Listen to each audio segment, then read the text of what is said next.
Hello! To change system navigation on Samsung Galaxy S25 Ultra, first of all you have to go into the settings.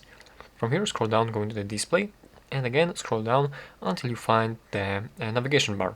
So let's go in here, and you have two types of navigation, of system navigation. We have the buttons and the swipe gestures, and let's take a look at the buttons. Let's select the more options, and here we can change the button order. We simply swap the places of this menu button and back button, as you can see. And we also, that's all the options of the buttons, but the swipe gestures actually have more options. So let's go in here, and here is the option to block gestures with S Pen, and this basically prevents the S Pen from being used with the navigation gestures, and this helps when drawing near the edges of the screen.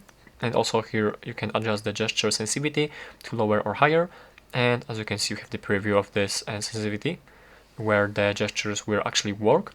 And as you can see here, in case you have the case applied to your phone, it will be difficult to use gestures at the screen, so it is recommended to choose a higher sensitivity. And in case you sometimes do gestures unintentionally by accident, you can try lowering the sensitivity, as you can see.